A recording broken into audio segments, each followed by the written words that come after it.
guys, let's talk homeschool planner. This video is going to be a good video for someone that is starting homeschool right now or someone that is trying to go simpler on their homeschool planning. This is going to be my 5th year homeschooling, and I chose to go this route this time. I made my own homeschool planner. I just printed, and some websites I'm going to explain more in a little bit. But I used to buy my homeschool planner from Aldi, and it was great, actually. Like for $8, you have basically everything that you need for homeschooling planner. But in the end of every year, I was just having so many blank pages. I just don't like the feeling of waste. I really don't like the feeling of waste. So I was thinking maybe I can do a simpler version of it to where I'm not going to feel like I'm wasting anything. So that's what I did this year. I used to have my homeschool planners in just a folder with prongs, and that worked fine too. As you can see, you just put in there, and there you go. You have a really thick homeschool planner cover. This year, I just wanted something more flexible, so I just laminated the front, the back, and then I bought some rings, and that's it. I'm going to see how this holds up for the end until the end of the year. If it doesn't hold up well, then I just go back to the portfolio with prongs, which will be fine. All right, so I'm going to show you this specific homeschool planner. I downloaded from Christian Books, christianbook.com. You can find that for free. Apologia.com also does release a homeschool planner every year. If you go under their free resources, you're going to find that. And I'm pretty sure there's other websites, but those are the two on the top of my head. I did mix the pages with other resources just because of my preferences. Like, I'm going to show you in a minute. I'm going to do like a little fast mode flip on these pages just for you to see the order of the pages that are in my homeschool planner. Sorry for that, those are my notes. But some of the pages I like better from other websites, like Calendarpedia. Let me put really close for you to see. Calendarpedia is a great website. Like, it's everything for free. You will find so many different variations of class schedules, calendars, daily, weekly, monthly planners, like so many variations. It's really, really fun. And their daily schedule, I just like this one better than the one that came on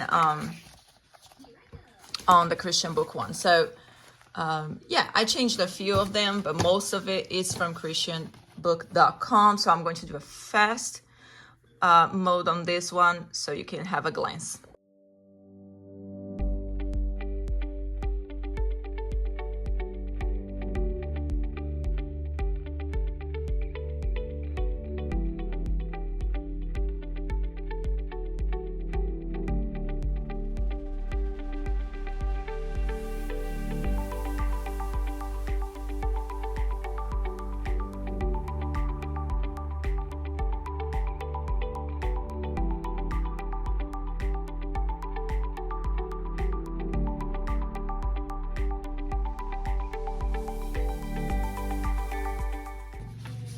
Just a short note, this planner does not come with daily glances after the months. You know those pages when you have the month. Let me show you right here.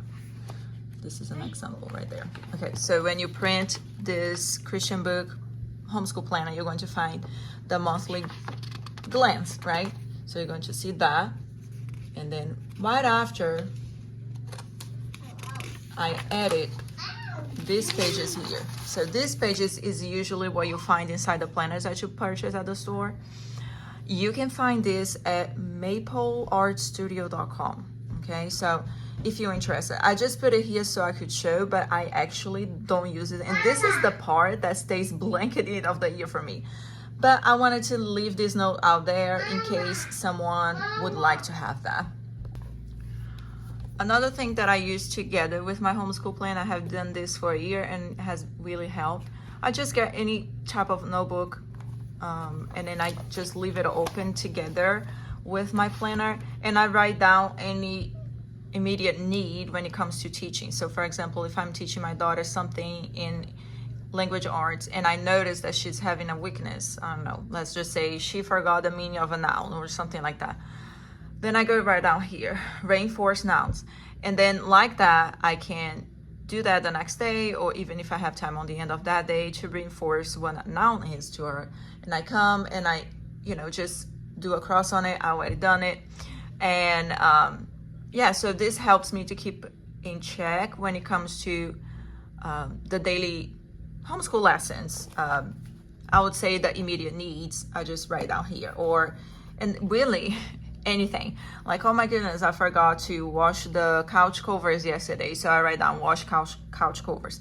It's literally just a to-do list for me, but I do mix homeschool stuff with other things, in my life. So I just put it here and I know it's there and I can see right away because I always leave it open. And for the homeschool planner, I keep the dates and the things that we are going to do that year, or like reading log and field trips, information and curriculum choices, stuff like that. Okay, so I'm going to show you now how to plan your homeschool year. So let's jump straight to the calendar planning, right?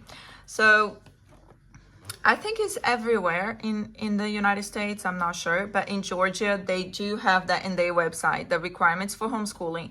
You have to send the declaration of intent. Second, you have to plan to homeschool for 180 days. 3, you have to cover the 4 course, which is math, LA, history and science. And you have, after the 3rd year of homeschooling, you have to you have to do with your child a standardized test at the end of 3rd grade, and then you do it again every 3 years after that. Don't have to send to the government, but you keep in your records. So those are the requirements as I know. I don't know if in high school it changes, probably does have a little bit, a few more requirements around the credits, but this is where you're going to find for elementary and also middle school. So when I think about 180 days, I pick 2 options that I like the best, and I'm going to show you. I did notes here, so let me flip the page so it gets clearer. Okay, so the 2 options we have is the 180 days of school. The option one is for days of school per week. You need 45 weeks of school to complete 180 days, and you have 7 weeks of vacation. The examples that we have here is the 3 weeks off for holidays, 4 weeks off for summer, or you can do 2 weeks for holidays, 1 for spring, 4 for summer. The option 2, you have 5 days of school per week, and you need 36 weeks of school to complete the 180 days. You have 16 weeks of vacation. And an example here is the 3 weeks for holidays, 4 weeks for summer, 9 weeks around the months. And I chose the option 2. We did that last year and it worked so good. This is what they call the school year around, and I really like that. You're going to stick to it. All right, so let's do the planning. Let's just say you also choose the option 2. So at first we are going to, let me get some, apologize. I thought my pens were close to me, but no, it's not. Okay. So at first, let's cut off all those vacations weeks and like in the holidays, right? So I chose the 36 weeks of school, 16 weeks of vacation. We are going to do 3 weeks off for holidays. So I already circled here, as you can see. So we're going to have that November off. You're going to have that one off and the New Year's Eve off. Okay, that's already 3 weeks for holidays. Then we are going to do the summer, which we are already currently on the summer one. So 1, 2, 3, and 4. Okay, now it leaves us 9 weeks around the month. So after I pick my first day of school, I'm going to pick August 3rd. That's my first day of school. This is exactly how I do. I do first day of school. I do neater on my, okay. So you have that first day of school, and then you count 1, 2, 3, and I have that off. Then 4, 5, 6, and I have that off. Now, like I said, I can move this around if I want to, according to my needs. If on the first or second week, if the first or second week of December my children get really sick, I can move that off, and then I have class on this week. You know, I like to have that flexibility when it comes to the weeks. I just know that I can have 1 week off that month, and I can move that around as we need. So this is going to be, I count, sorry, 1, 2, 3, 4, 5, 6.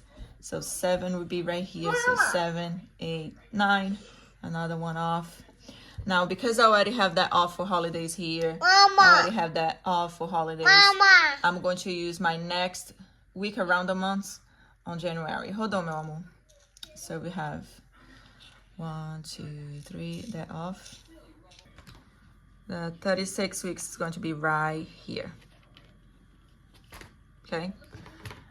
And I usually write down another pen. I use another pen for the, what I do is I just write down on the side here 1 week, 2 weeks, 3, and then 4, 5, 6, and by the end I'm going to finish the 36 exactly right there. So yeah, on the very last week I'm going to finish the 36, and then we'll have 4 weeks off, and then we start school again. So that's how I'm doing. This is the 5 days a week.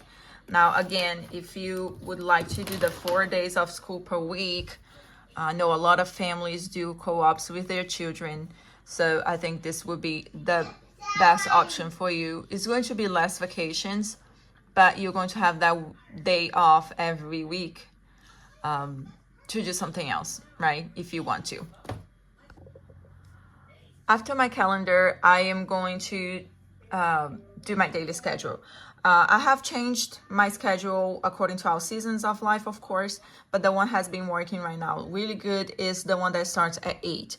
My time starts at 7 when I wake up, have my daily devotional, I have my breakfast and everything. So when my kids are downstairs having the breakfast, I'm reading the Bible time for them, and that starts at 8. Sometimes we start a little late and start 8:30, but it's not a big deal, but it's around that time, between 8 and 8:30. So we will start that, and then right after we do homeschool, and I do a little time outside with them, and then we have lunch. By 2 o'clock or 1:30, we come back with some reading.